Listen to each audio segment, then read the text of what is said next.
Good afternoon, everyone. Thank you for being here. As some of you may know, I have been speaking on climate disruption basics for many years, and I always include a section on technology, about a 10-minute section. This is an update of an expanded technology section presentation that I did in January 2021. I profess to be an expert in nothing presented here today, so many of you may be, so I hope to learn something from you later on. There should be time for questions. Let's start off with carbon capture and sequestration. This is an old slide. This is how it was supposed to work originally when this started coming up. You would have a power plant up here on the right doing its thing, and then it would make flue gases, and they would be collected here, and then the carbon would be separated out and then compressed and then piped via pipeline to an injection site where it would be injected into the ground forever. That was sequestration. So that's the way it was supposed to work. Unfortunately, most of our power plants look like this. They're old. They really can't be retrofitted with the technology required to collect the carbon. So you really have to start with a whole new power plant. So that was the past. I wanted to catch up on carbon capture and sequestration. So of course I started looking online. This is an MIT website for carbon capture and sequestration, a database they put together, but it has been frozen since September of 2016. So good information, but nothing new. This is zeroco2.no, a Norwegian website on CCS. And again, it was shut down in 2017. It's still there. There's still data, but it's not updated. So I wondered if I was going to find out anything about what's happening now. Then finally, I ran across this report, January of 2022, which is put together by the International Association of Oil and Gas Producers. And they go through all of the CCUS projects in existence at that time. That means carbon capture, usage, and storage, not necessarily sequestration. So here's a summary of that report.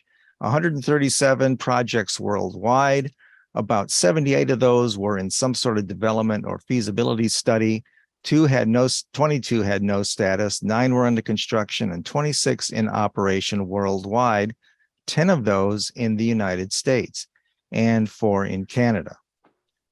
This is the status of the United States devices. We had 1 shut down in 2020, but the other 9 are doing industrial capture, and all but 1 of those are also doing enhanced oil recovery with the recovered CO2, which I don't think is the best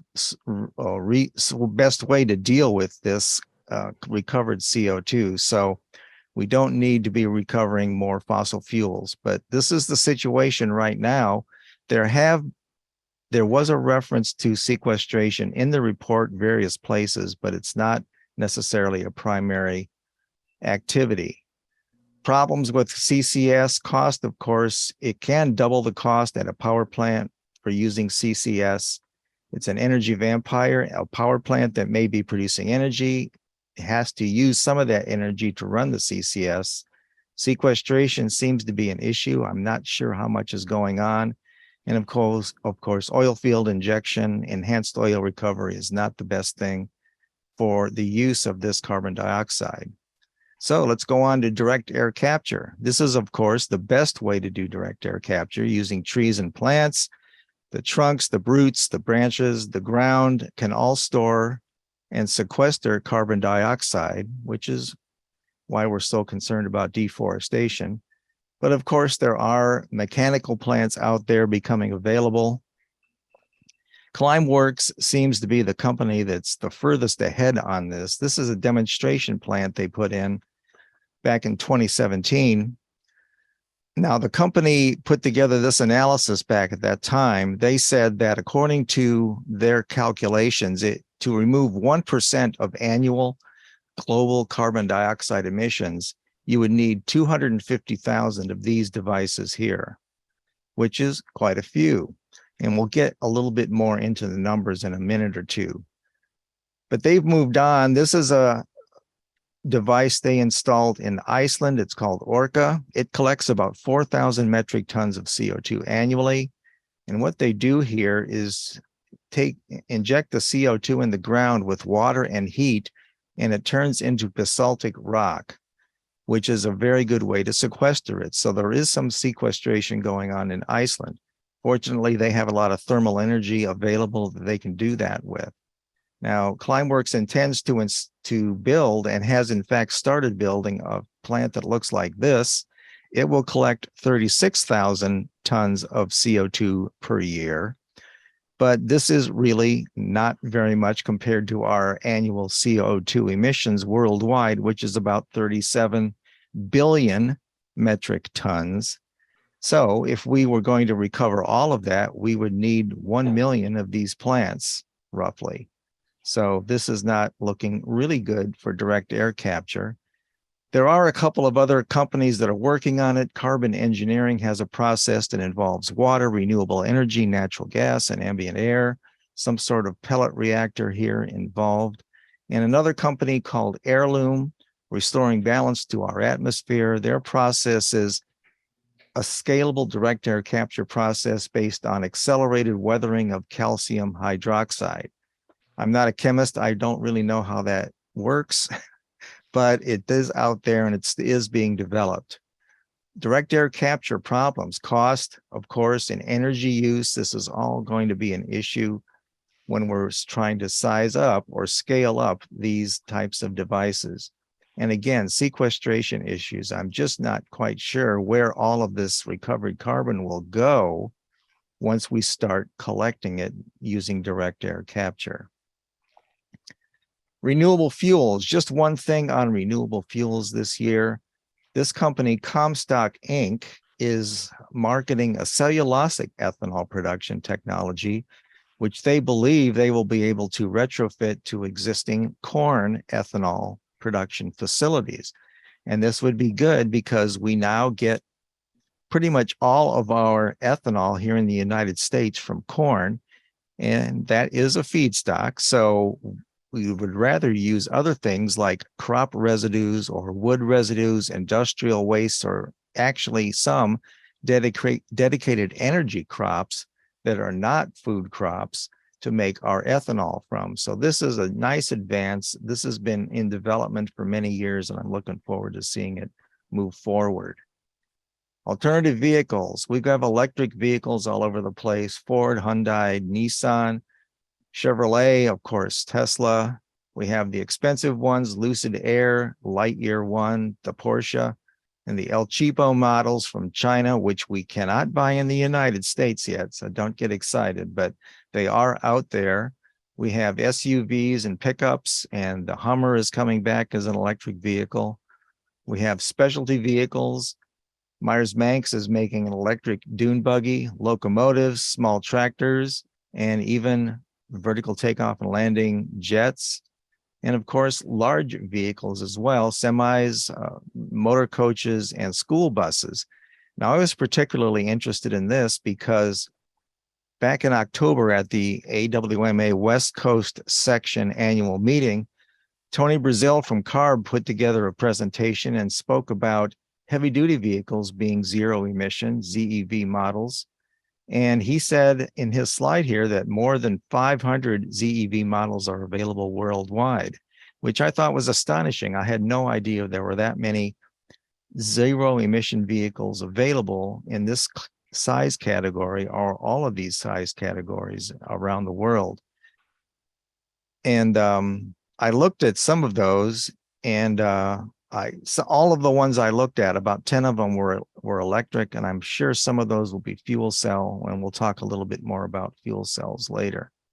So again, we're going forward with normal vehicles or regular vehicles, passenger vehicles. This is the Revolt electric crate motor. I talked about this in 2021. These are redesigned and highly modified Tesla Model S motors with a reduction gear here on the back and a U-joint to connect up to a drive shaft. So you can use this as a crate motor, take your gasoline engine out and put this in. Of course, you will need all the other stuff, the battery, the reduction gear, and the control system. And this as of 2022, there was no new cost or availability information on this setup, but it is out there and it's still being put together somehow by Revolt Systems. Chevrolet is putting together a crate motor system, which is a little more complete. They've basically taken the system out of the Chevy Bolt and packaged it as a crate motor system. And here you get not only a 200 horsepower electric motor, you get a 60 kilowatt battery, and you get the power inverters and converters for AC to DC and DC to DC, and wiring harnesses, and even pumps and connections for heating and cooling the batteries. So this is a complete system. But again, unfortunately, no new information on marketing or cost for this system from Chevrolet. Now, Ford has taken a little bit of a different tact.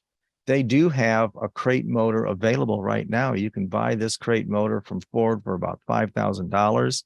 Of course, that's the only thing you get. You still need the traction inverter, the control system, and the battery, but it is out there and you can do it. One more thing, technical thing on electric vehicles.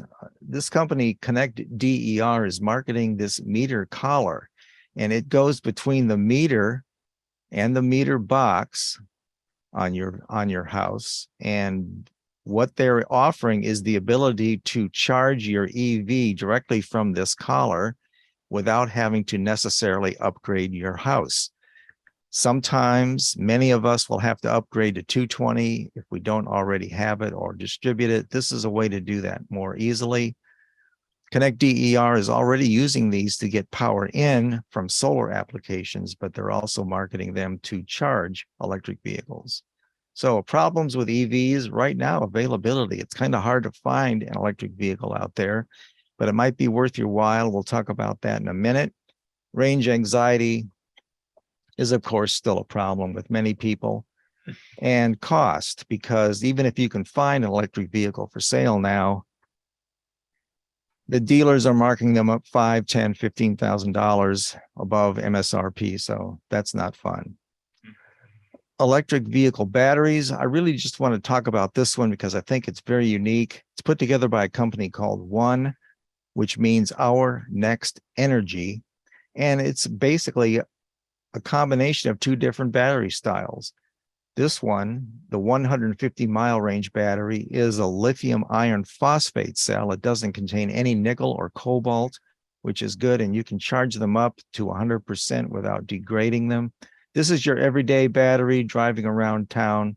But if you need to go out of town, you need extra range, there's another portion of the battery pack, which has a very high energy density, and it has 450 miles of range. This is AFB, that means anode-free battery.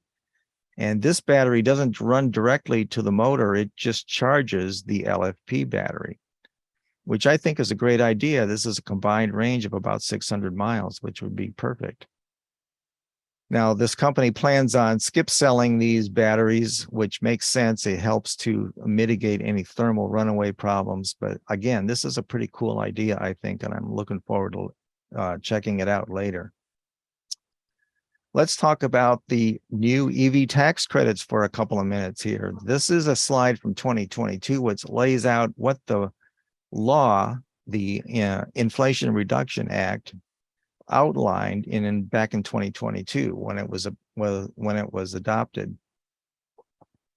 They have a $7,500 credit, which is split in two sections, one for critical minerals in the battery. They must be processed or extracted from the US or a free trade partner. And then battery components must be manufactured or assembled in North America. There's also MSRP caps. There's final assembly North America, income caps for the buyers. And the minerals and components stuff is kind of complicated. It starts out at a certain percentage and then increases over time. So this is what they were planning when the IRA was passed. Now, this is the most recent IRS website outlining what you can get as far as credits for clean new vehicles. And again, they talk about you may qualify for a credit of up to $7,500. That's what we know. And some of the other requirements here are listed. You scroll down, you go to qualified vehicles. And I blew this up so we can see it a little bit better. For a qualified vehicle, you must have at least a 7 megawatt hour battery, no problem. Must be less than 14,000 pounds, no problem. Must be made by a qualified manufacturer, which there's a list of, I'll show you in a minute, and it must undergo final assembly in North America. No mention of batteries, nothing. The reason is that they don't have the guidance for the battery requirements done yet. They're hoping to have it done by sometime in March, but that gives us a little bit of a window here. But first, we do have to check out the manufacturers. There's a list of manufacturers on the website. Now, some of these list vehicles already, and some do not, like Hyundai here. They have not submitted their paperwork yet, so they haven't got a status, but they're on the list. So, okay, you check that out, and then you scroll down on the qualified vehicles page, and there's a link here, electric vehicles with final assembly in North America. You click that, you go to a DOE page where you have to enter down here the VIN number of the exact vehicle you want to buy to make sure it was assembled in North America, which includes Canada and Mexico. So you have to know exactly what you want. You have to get the VIN number before you can actually go ahead and buy it and make sure you get the credit.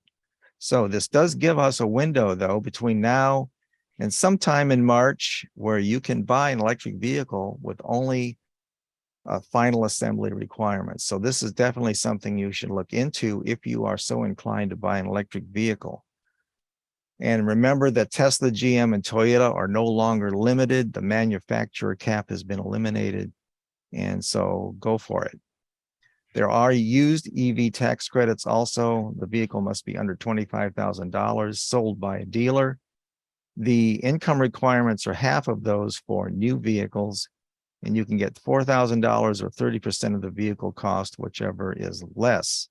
And also, finally, there are commercial clean vehicle tax credits, and there's a certain amount here that you can get. But the interesting thing, I think, is that there's no battery requirements, no final assembly requirements, no MSRP caps, and no income limits. So a lot of opportunity here if you need to buy a clean electric vehicle for commercial use. And making a point about the cleanliness or the climate change benefits for EVs, this scatter plot lists costs of a vehicle, dollars per month here on the x-axis, and the y-axis is total life cycle CO2 emissions, like cradle to grave CO2 emissions. And the black dots are combustion engines, the gray dots are diesel engines, pink is hybrid, dark pink or red is plug-in hybrid, quite a few down here, and the yellow is battery electric. So you can see very clearly cradle to grave emissions for battery electric vehicles are very much better than all of these gasoline engine fossil fuel vehicles up here in the top. And then this little blue dot is a fuel cell vehicle, which we'll talk about right now. Fuel cell vehicles are out there. The Toyota Mirai, BMW, Hyundai. This is a cutaway of the Toyota Mirai with the hydrogen storage tanks here and the smaller battery, the motor and the fuel cell equipment up here in front. So those are available. Toyota is also making heavy duty vehicles. These have 2 Mirai fuel cells each rather than 1. And again, I would imagine that these are listed in the class 2B to 8 truck list that CARB put together. I didn't see them, but that doesn't mean they're not there. As far as fueling fuel cell vehicles in Southern California, you can buy hydrogen in many places in Los Angeles County and Orange County. Ventura County, not so much. If you want to have a fuel cell vehicle in Ventura County, there's will be one place. This place in Camarillo is supposedly being built. The one in Thousand Oaks is apparently shut down. So there are not many options in Ventura County for fuel cell vehicles. Moving from that to hydrogen, There are many coalitions out there that are still pushing hydrogen as a storage medium for energy. You can store a lot of it for a long period of time. It's better than pump storage and compressed air and batteries, as they say here, the Green Hydrogen Coalition. There are many colors of hydrogen, and I'm only going to talk about 4 of them. These 3 are the steam reforming colors. Brown hydrogen uses gasified coal. Gray hydrogen uses natural gas, and blue hydrogen is both of these, where the CO2 that's generated, lots of CO2, is sequestered underground.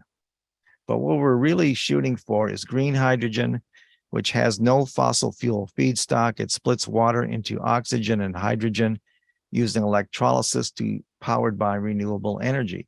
So this is the goal that we're going for. There is still research going on blending hydrogen into natural gas pipeline networks. There is a hydrogen piping and pipelines pressure code already in place by ASME. So there's no problem there. There are requirements.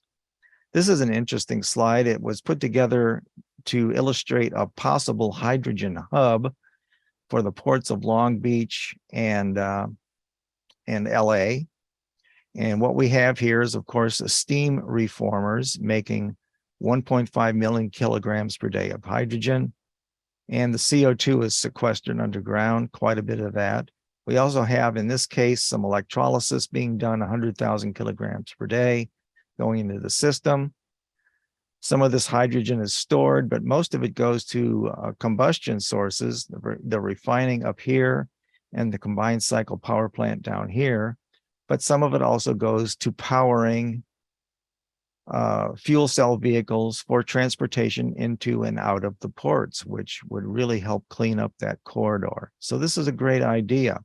And to further that idea, SoCalGas has come up with the Angeles Link proposal, shaping the future with green hydrogen.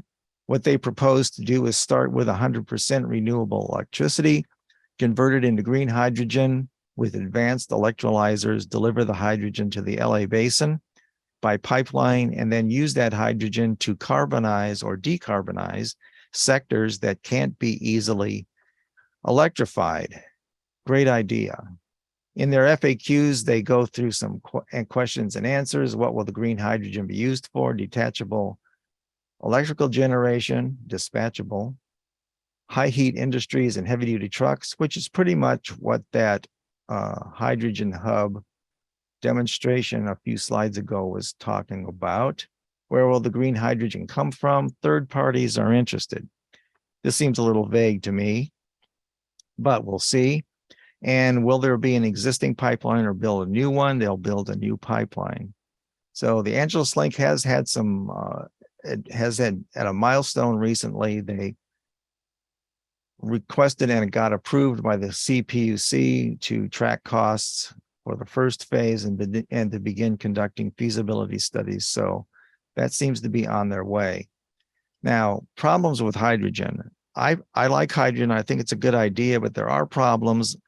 No visible flame, currently very expensive, low ignition energy and high flame speed. So there are problems, but I think the biggest problem is quantity. If you would have a gigawatt scale wind farm and approximately 500 megawatts of electrolyzers, 1,000 metric tons of hydrogen storage, even with that system, the amount of hydrogen produced would be barely enough to run 150 megawatt gas turbine. So bottom line is current industrial uses will require immense quantities of hydrogen, beyond immense, which I think is probably the most serious problem at this point. So it looks like I have some extra slides here. Get through those. We're on to solar power. Limoneira in Santa Paula. This is a solar farm that's currently in operation. This is their packing house, citrus packing house here in the background. This was just in the LA Times last weekend. Solar farms surrounding this alfalfa farm here in the Imperial Valley. And that's good. We also have this other system for solar power where mirrors shine sunlight to the central location, which gets very hot. And then that makes steam to make electricity. We already have 3 of these in operation here in California, the Ivanpah Generating Station in San Bernardino County, right off I-15 before you get to Nevada. 392 megawatts. You can see them in operation, hopefully, if you're going to Las Vegas sometime. Home solar is still getting cheaper and it's still being done. There are a couple of rubs, which I'll talk about, but it's worth looking at this cleanpower.com Watt Plan website, give you some ideas about what you can do, how much it'll cost, and what your alternatives are. And these days, solar is even better because you can buy battery backup for your solar power, enabling you to store energy for use at night and in the morning while charging during the day. That's a great thing. We have Tesla and Panasonic here, but there are other companies, Sonnen, LG, SunPower. Problems with solar is siting. As far as home solar goes, you got to make sure you're not in any shade. No shading problems. For large solar facilities, environmental issues are frequently a problem. Cost is getting better for home solar, and it's definitely worth looking into. The cost for other larger solar could be a problem. And for home solar, NEM3 is coming along. I believe it's going to be starting in April, and I'm not going to get into it. It's kind of complicated, but it will impact buyback rates from the investor-owned utilities for generated solar. And it could put a damper on solar development here in California. We're going to see how that goes. There are websites out there that enable us to find out about ways to improve our homes and make them more energy efficient. And in this case, the Energy Star website has a rebate finder as well. There is another good rebate finder, Rewiring America. Will give you an idea what you can get from the Inflation Reduction Act for your house. Fill in a little information here and find out about that. And then we have solar power from space, space-based solar power system. Caltech is taking this seriously, so I am taking it a little bit more seriously too. What they plan to do is to convert DC power generated with these solar panels and convert that into radio frequency power and then send it to Earth as microwaves. Now, this was never really taken super seriously in the past. It has come up because it didn't seem particularly safe sending high-powered waves to the surface of the Earth from space, but maybe Caltech has figured it out.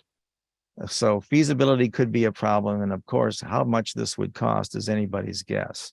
So, but it's an interesting idea, and I'm looking forward to checking that out in the future. Wind power. Couple things on wind power that are fairly new. Recycling of wind turbine blades. There are around 71,000 wind turbines in the US alone, and some of them are reaching their 25-year birthday, and the blades really only last about 25 years. So many of these are starting to come down, and we don't have a good way to recycle them. The way they were constructed with the epoxies and polyesters, gluing them together, you can't separate the blades and the sections out to have them recycled. So most of these discarded blades are being landfilled or burned, which is not the best way to deal with it. Now, NREL is developing a thermoplastic process that you can reheat to separate the polymers, and hopefully that will be developed and go into place at some time soon. But right now, recycling wind turbine blades is an issue. And we have offshore wind here in California. I spoke about this in 2021. There were 2 call areas that I mentioned at that time. This Diablo Canyon area seems to be disqualified of late because it will be a national marine sanctuary, but there are still lots of places up and down the coast here in California and Southern Oregon to locate offshore wind. Now, this is going to be between 25 and 30 miles offshore, so it's not something that you will be able to see from land. The latest idea is to put about 5 gigawatts of offshore wind in place by 2030, which would be great. And then the secondary objective is to put up to 12 gigawatts in place by 2045. I attended a webinar this week that indicated that it might be as high as 25 gigawatts by 2045. Even so, this is kind of a long way away. That's 22 years. That seems like a long time. So I'd like to see this go into place a little bit sooner. Timing is an issue, so we need to get this offshore wind in place. Permitting, it seems to be a problem. There are a lot of entities involved in getting this done. There is progress being made, but there's a lot of work being done. And of course, the cost is not really something I know much about. I haven't been able to find out about. They just had an auction and 5 companies bought the rights to put in offshore wind off California's coast. So they must know what they're doing, and the cost benefit ratio must be working out. So good for them. Energy storage, a big subject. This is an energy storage battery facility here in Oxnard off Vineyard Avenue in El Rio. It's 100 megawatts. It'll service 80,000 homes for up to 4 hours. These are going in all over California, and I would imagine all over the country as well. This was done by a company in South Carolina, I think. Oh, North Carolina. So this is a good way and one way of storing energy that we might need, that energy from solar power that we might be able to use later on. Other storage technologies, pumped hydroelectric is pretty easy. You pump water up to a reservoir, and when you need power, you let it run down and generate electricity. Compressed air is also a possibility, and it turns out that it was just announced that there is a compressed air project that will be installed in Kern County by a company called HydroStore. So I'm anxious to see how that works out. And then here's a little bit on Energy Vault. Energy Vault is a system that raises and lowers heavy blocks to store and release energy. This video was ridiculed somewhat online because it seemed implausible. The wind would blow the box around, but then they came up with a better idea. So how does Energy Vault gravity energy storage work? Energy Vault gravity-based solutions employ a proprietary mechanical process and energy management system to store and discharge electricity. When renewable energy generation is high, EVRC uses that energy to raise 30-ton bricks to an elevated position. Potential energy is stored in the elevation gain of the brick. When energy is needed, EVRC releases kinetic energy back to the grid via controlled lowering of the bricks under gravitational force.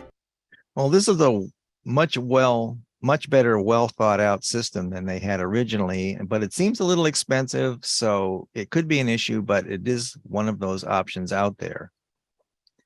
Of course, flywheel storage has been around for many, many decades, and that's a possibility. Also, thermal storage. This is a solar thermal power plant in Morocco. It stores up to 100 megawatt hours of thermal energy in a bed of packed gravel right here. And here's a little bit more information on thermal. While being connected to the grid, the battery receives excess solar and wind-produced electricity as input. Then this is converted into heat and transferred to the sand. To be more specific, the renewables power a resistance heater which heats up the air, which is then circulated around the sand through a series of pipes. Reaching temperatures of up to 600 degrees Celsius or over 1,000 degrees Fahrenheit, their sand-based unit could retain heat for months. When it's time to deliver it, you just blow cool air through the pipes inside the hot sand bed. The end result you have coming out of the system is hot air that can produce greener steam for industrial processes, heating public water or homes. You can use that stored heat to drive a steam turbine, but that would add an extra step biting into the round-trip efficiency, drastically reducing it from 99% to 25%. It would be more environmentally and economically suitable to use the renewable heat as is. So this seems like a good idea to me, and we are going to need storage opportunities for renewable energy. There's no way around it. We can't generate electricity from solar during the day, during the night, and in the morning, only during the day. And wind is more reliable, but not necessarily completely reliable. So we definitely need storage opportunities.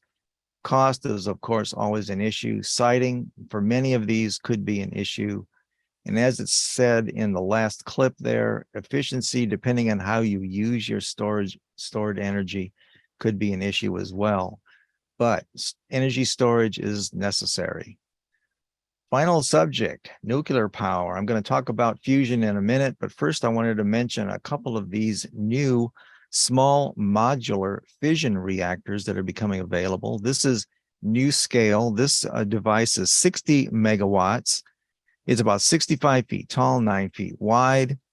And NuScale has made some success recently. They were recently approved by the NRC to install devices in Utah and Idaho. And there may actually be a plant up and running in Romania by now. It was scheduled to be put in 2021. I don't know exactly how that worked out, but they are making successful installations, or they will be. And these are great for small towns or remote locations where there aren't any other power opportunities. And this is a different system. UltraSafe Nuclear Corporation, which is associated with the University of Illinois at Urbana-Champaign. This is a 5 to 10 megawatt electrical system, and it is sealed. It lasts for about 20 years. It's only fueled once, and I assume that if you go 20 years and you just replace it with another one and keep going. Now, there's no indication that this has been approved for installation yet, but it certainly is a possibility. And the Okla system, Aurora Advanced Fission Clean Energy Plant, this is even smaller. It's 1.5 megawatts. And Aurora made an application to the NRC in 2020 for a license for a compact, fast microreactor. They were denied for lack of information, so they hit a bit of a snafu, but we'll have to watch these small modular reactors to see how they go. They're much cheaper and should be easier to site than a large nuclear fission reactor. Fusion, still basically 3 fusion technologies that I know about: the tokamak, the magnetized target reactor, and the colliding beam fusion reactor. But of course, we've all just heard about the major breakthrough in December at Lawrence Livermore National Lab, where they used this device here to shoot using 192 laser beams, 2.5 megajoules of ultraviolet energy to a tiny pellet. The resulting energy out was 3.15 megajoules, which means they got more energy out than they put in, demonstrating for the first time fundamental science basis for inertial fusion energy. So this is a big breakthrough. Now, when this was announced, they didn't really talk about any of the other fusion options out there, which I thought was a little surprising, but not necessarily surprising. So let's talk a little bit about those that I mentioned earlier. The tokamak process, this is a description of that. Deuterium and tritium are injected into the tokamak, and huge superconducting magnets around the machine are turned on. The force transforms the fuel into plasma. Strong magnetic fields are activated to trap the plasma and prevent it from hitting the walls.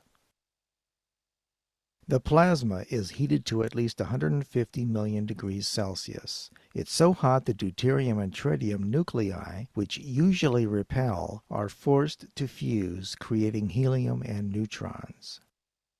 The neutron and helium together have a lower mass than deuterium and tritium. The fusion process converts that extra mass into huge amounts of energy. All the particles are electrically charged except the high-energy neutrons, which can escape the magnetic fields and are absorbed by a blanket covering the walls, transferring their energy. In the future, that energy will be used to create steam from water, turn turbines, and produce power. Yeah, the basic idea is to go ahead and make steam and make electricity from that. Now, this is a small demonstration tokamak that is being put together by Commonwealth Fusion. I believe this device is about 20 feet tall. Here's an image of one of the workers inside the tokamak. So you can see it isn't really very big, but they are still working on it and they're making progress. But again, this is just research at this point. Now, this is the ITER, which is being assembled in southern France. 35 nations are collaborating to build the world's largest tokamak. And you can see there are several floors here. This is about 10 times bigger than the Commonwealth Fusion tokamak. They hope to have this operating by 2035. This is the 2020 photograph I had of the ITER, and this is the most recent photograph I could find, April of 2022. So they are working on it and it is coming along. But one thing to remember is this is experimental as well. They will build at least one more tokamak after they get this one working in order to start recovering energy for electricity production, and possibly a third tokamak after that to actually do the energy production, the electricity production. So this is a long way off from being useful as far as energy production goes.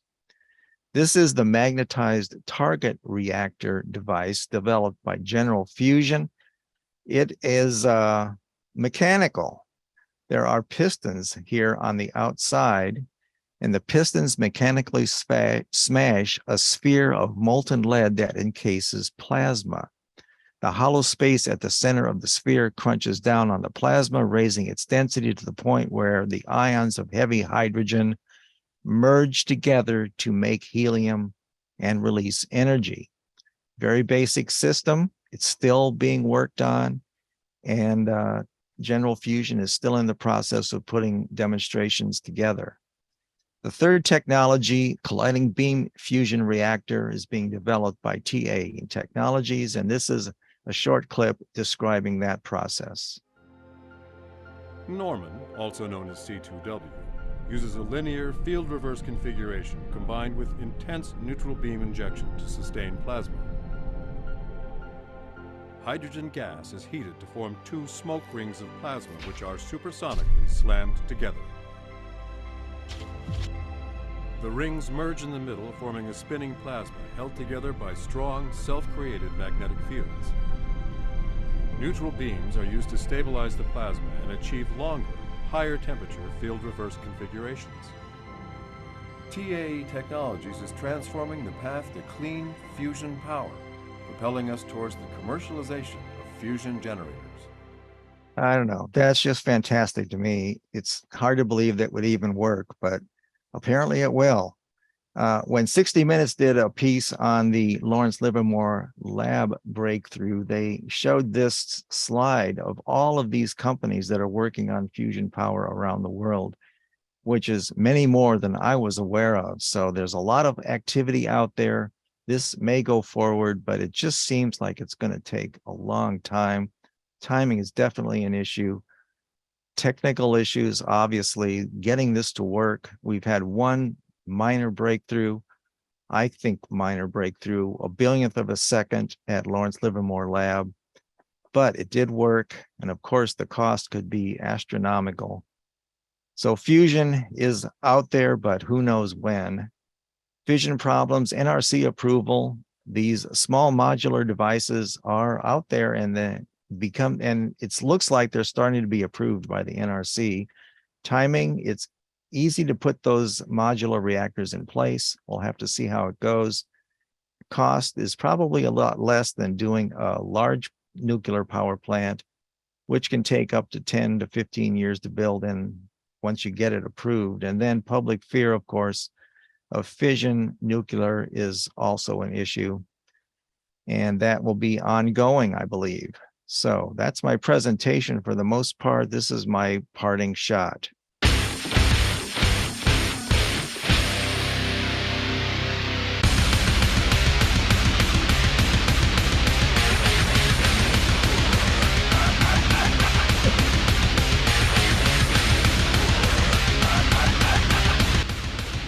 Okay, the point here is we have to get rid of gas. and we have to start going electric. If you're not considering an electric vehicle at this point, I hope you will at least try to take advantage of the opportunity to buy one with only North American assembly requirements. All these fuels, we get advertisements and shows about internal combustion engines all the time. And we really just need to stop and take this out of our culture and do something different. So I hope you'll take that into account. Also for your homes, get rid of the natural gas and go for electricity. So that's my presentation, everyone. Thank you for your attention.